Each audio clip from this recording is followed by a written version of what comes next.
We've been looking at the periodic table and then zoomed in a little bit more to look at an individual element, carbon, and that atomic number and mass number that each element has. And so now we're going to go into that mass number especially a little bit more and find a new vocabulary word, isotope. Iso, when I see that bit of the word, that prefix, it means the same. So there's something that's going to be the same, and we are going to look at, for example, 3 carbon atoms that look alike and yet are a little bit different. We would say that these 3 are isotopes of each other, and that's what we're looking at here.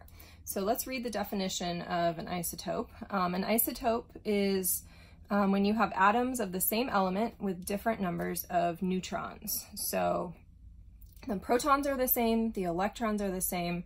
It's just that when I look at these 3 atoms side by side, if I could go into their nuclei on these atoms, I would see that there's different numbers of neutrons.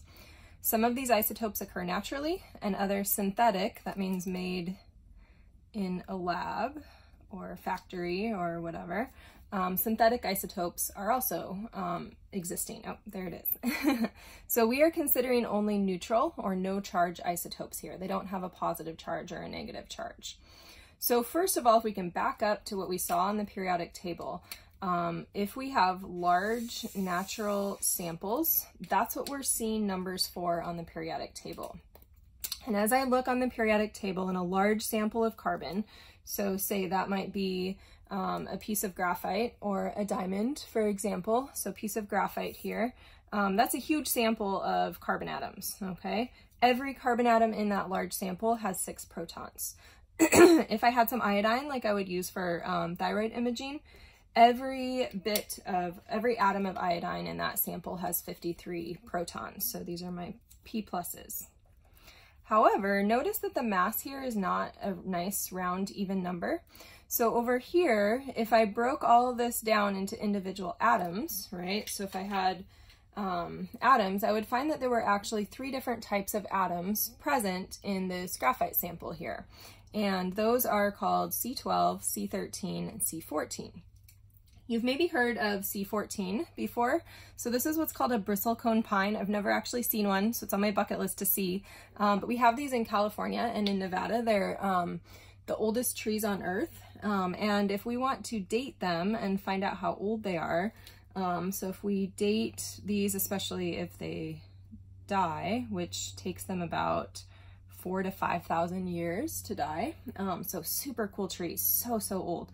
When we date dead organisms, we look at the amount of carbon-14. So if you've heard of carbon dating before, we're doing that by looking at specific atoms in living things like a tree. Or kind of parallel, if we want to image the thyroid, you want to say, hey, let's learn about it without having to cut you open. So if we want to image the thyroid, we use an isotope called iodine-131.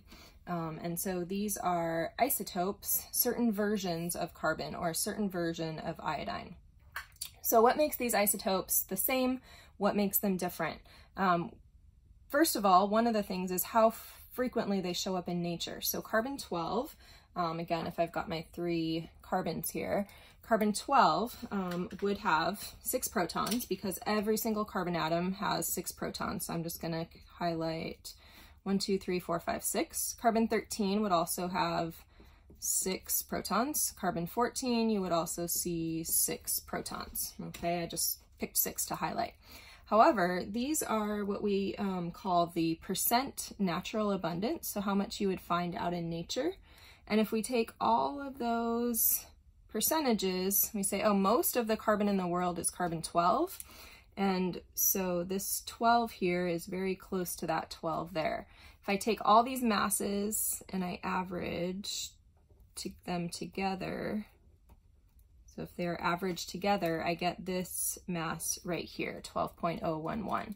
So the carbon-12s, the 13s, the 14s, at these percentages add up to carbon-12. This number is close to 12. That tells me that this is the most common isotope. I'd find the most of these in my little sample of graphite or diamond. And so what I'm looking at here is these mass is what we call, mass is the average atomic mass. And those are the masses that you see on the periodic table. Now, at an individual level though, carbon-14 is the specific isotope that helps us date things. Iodine-131 is the specific isotope that gives off energy and lets us image here. And so what's different about those? Let's count up some particles here. So the number of protons is easy. If it's carbon, we know that because it's carbon, this is going to be 6 protons, 6 protons, 6 protons, right? Because that's always the number of protons. For neutrons, neutrons is going to be the mass minus the protons. So for carbon-12, this mass is 12 exactly, minus the number of protons. And so I have 6 neutrons in this nucleus here. I could continue that. So for carbon-13, now the mass is what? Now the mass is 13. So 13 minus protons, I have 7 neutrons. Here in a carbon-14 atom, the mass is 14, right? Minus 6, so I have 8 neutrons. So we have iso, the same protons, and yet different neutrons. For electrons, because these are neutral, electrons are negative, and those are going to be exactly the same as the positives. So 6 protons, 6 electrons, 6 protons, 6 electrons, 6 protons, 6 electrons. And so the thing that's different here is my numbers of neutrons.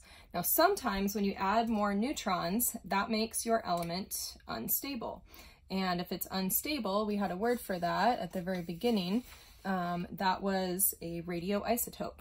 And so when I have this nucleus here with the 8 neutrons, this is not a stable nucleus. It wants to react and become more stable, like become maybe a carbon-12, for example. And so this particular isotope of carbon, which we all have a little bit of in our lead and in our diamonds and in our bodies, just a tiny, tiny bit, right? Less than 0.1%. This isotope is giving off energy, and we can use that energy to measure or to date how old something is. So I'm going to leave these two for you to try, follow the same pattern, and I'm going to tell you, you can see the little radioactive symbol there, that this particular nucleus of iodine is the one that we use to put into your thyroid, and then we get that energy out of it. So this is going to be what we would say is an unstable nucleus, or an unstable isotope, or a radioisotope of our iodine. So go ahead and practice with that, and then we will answer questions about it in class.